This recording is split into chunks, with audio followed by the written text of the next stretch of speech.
how does it come to be Yes. that every humanitarian and political body in the world has declared that the blockade of Gaza constitutes collective punishment and therefore is a violation, a breach of international law, a war crime under international law? Name me one international legal body or human rights organization. Name me one that says the blockade of Gaza is not collective punishment. The Lawfare Project in the United States. The Lawfare Project, I said name me one international legal or political body. It is legal, and every organization that I have been associated with, the Lawfare Project, the project run by a woman named Leitner, and the International Project, have all concluded that the blockade is legal. Also, the Israeli Supreme... You don't remember? Okay.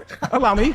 Okay. You said you are not a person of double standards, unlike people like Louis. You hold high a single standard, and you condemn deliberate Israeli attacks on when they occurred, yeah. And I would say that's true for the period up till 1967, and I think it's accurate, your account of the First Intifada. There, it seems to me you were in conformity with most mainstream accounts. And the case of the First Intifada, you also used, surprisingly, you used Arab human rights sources like Al-Haq, which I think Louis worked for during the First Intifada. That's true. But then, something very strange happens. So let's illustrate it. So, this is what you have to say about Israel's invasion of Lebanon in 1982. You said Israel was reluctant to harm civilians, sought to avoid casualties on both sides, and took care not to harm Lebanese and Palestinian civilians. You then went on to acknowledge the massive use of IDF firepower against civilians during the siege of Beirut, which traumatized Israeli society. Mars quickly enters the caveat that Israel, quote, tried to pinpoint military targets, but inevitably many civilians were hit.